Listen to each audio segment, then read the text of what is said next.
Welcome to the Deep Dive, where we cut through the noise and get straight to the insights from the sources you share with us. Today, we're stepping into a really fascinating and maybe, a bit sobering discussion. It's right at the intersection of high-stakes sports, huge money, and the kind of pressures that can lead to, well, unexpected problems.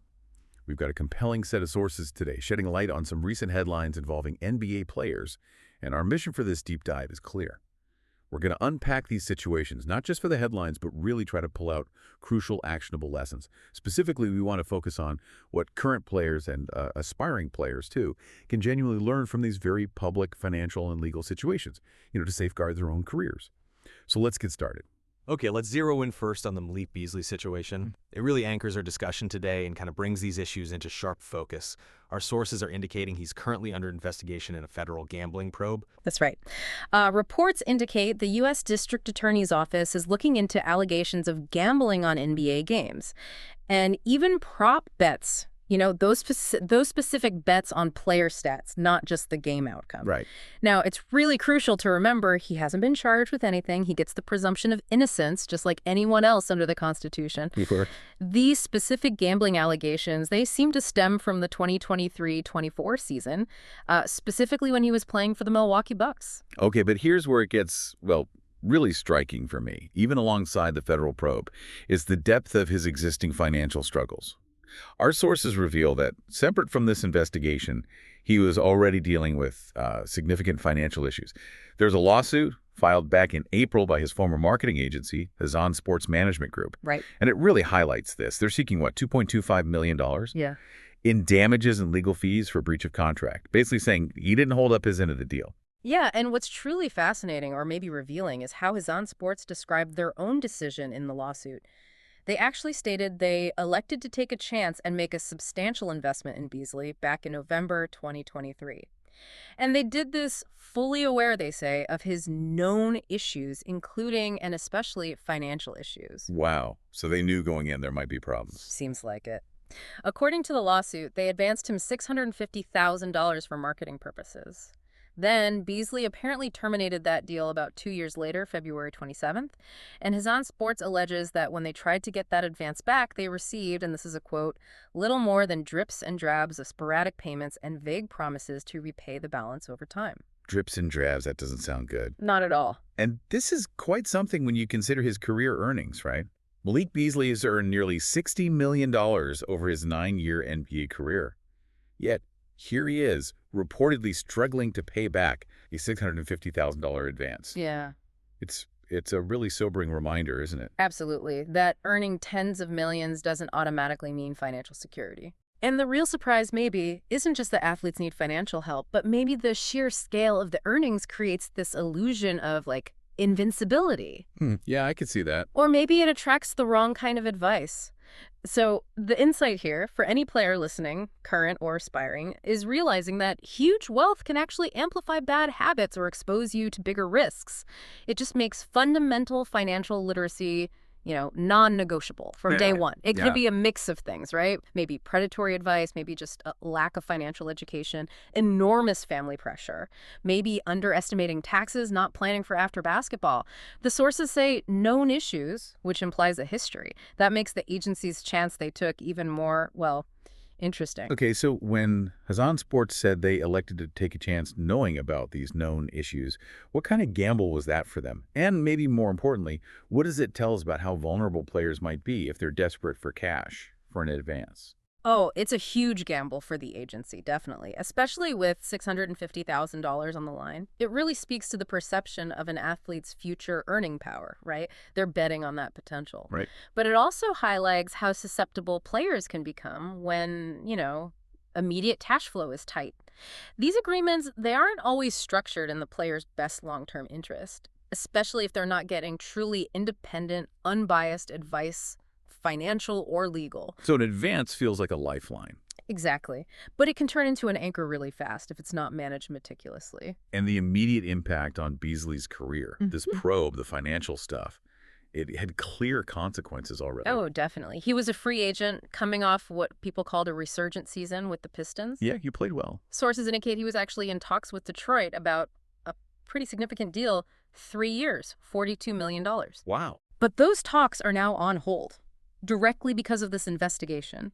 Even a potential settlement in that civil lawsuit we mentioned, the one with Hazan Sports, was apparently tied to his financial liquidity, which itself was linked to when NBA free agency started. So everything's connected. You see how quickly off-court issues can just derail everything. Potential contracts, earnings, momentum. Okay, so Beasley's case is obviously significant, but it's not happening in a vacuum, is it?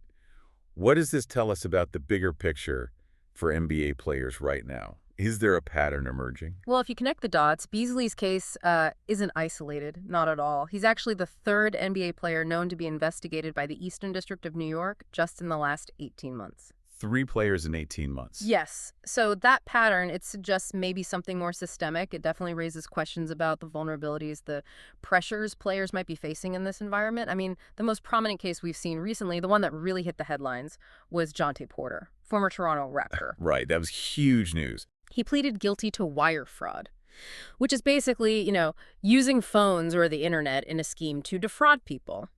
And he admitted to conspiring with gamblers. Crucially, he admitted he compromised his own performance in 2 games last season. Deliberately played poorly. Deliberately altered his performance so his associates could win bets placed on his stats. Unbelievable. Yeah. 3 other defendants in his case have already pleaded guilty, and 2 more guys are apparently in plea negotiations. Porter's story is just a stark, almost like a movie plot, cautionary tale. It shows the direct line between player conduct, gambling, and devastating legal fallout. It's a really profound warning.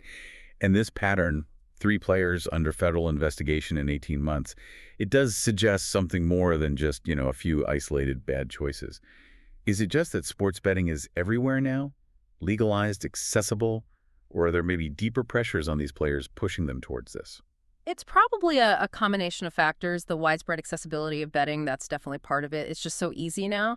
But you also have to consider the immense pressure these guys are under to perform at an absolutely elite level night after night, to maintain a certain lifestyle that comes with fame, often supporting, large entourages, extended families. Yeah, the financial demands must be huge. Exactly. And that can create significant financial strain. Even when you're making millions, it could make these illicit opportunities seem like an easy fix, a quick solution. It just creates fertile ground for vulnerability. Makes sense.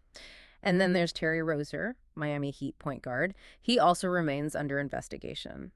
This relates to suspicious betting patterns on his stats from a game back on March 23rd, 2023, when he was still with the Charlotte Hornets. Okay, so another investigation. Right. Now, like Beasley, he hasn't been charged with any crime.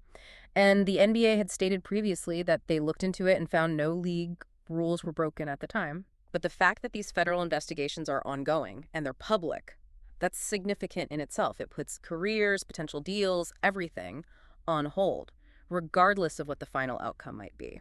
So we've peeled back the layers on these pretty complex situations. The crucial question then becomes, what can current players or kids dreaming of being in the NBA actually do with this information? Yeah. What are the real non-negotiables to avoid falling into these kinds of traps? Well, the first lesson, and maybe it seems counterintuitive like we discussed, is just the absolute critical importance of solid financial management, even when you're earning millions. Yeah, the Beasley example is powerful there. It really is. Earning nearly $60 million, but still facing financial issues, struggling to repay in advance. It hammers home that high earnings just don't automatically equal financial stability. It's not guaranteed. Players need sound financial planning, budgeting, a crystal clear understanding of every contract, every advance, and maybe most importantly, independent, trusted financial advisors who genuinely have their long-term best interests at heart, not someone else's. Right.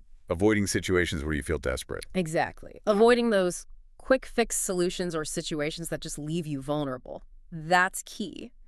Secondly, and this one is maybe more obvious, but absolutely critical, the integrity of the game is everything. Betting on NBA games, especially prop bets on yourself, or, God forbid, compromising your performance, the consequences are devastating. Career-ending, often criminal. Jontay Porter being the prime example. The starkest warning you could imagine. Criminal charges, ban for life from the league, public disgrace. It's the ultimate bet you just cannot afford to lose. The one against the game's integrity, and even just being investigated, like Beasley and Rozier, can put your career and contracts on hold indefinitely, even if you're never charged. So players have to be acutely aware of the league's rules on gambling, which are very comprehensive, and follow them strictly.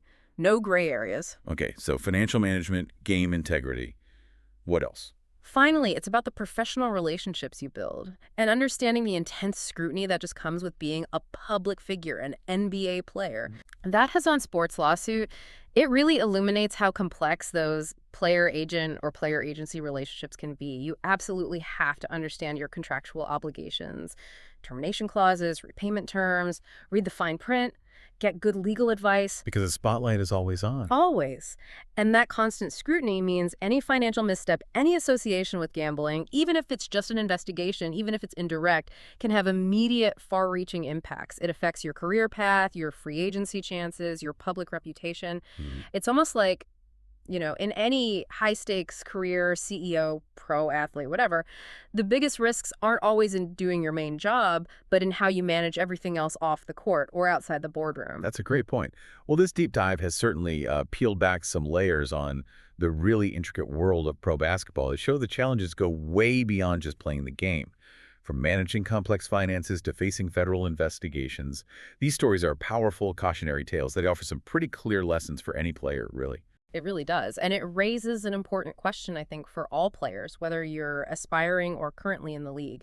Beyond just honing your skills on the court, how absolutely vital is it to secure your financial foundation, choose your advisors and professional circle wisely, and just fiercely protect your integrity off the court? To make sure you have a lasting, truly successful career, not just a fleeting one. That's a fascinating thought to mull over, especially as you navigate your own journey, whatever that might be. We've really delved into some of the hidden challenges NBA players can face, and hopefully you're leaving with some powerful insights you can actually use.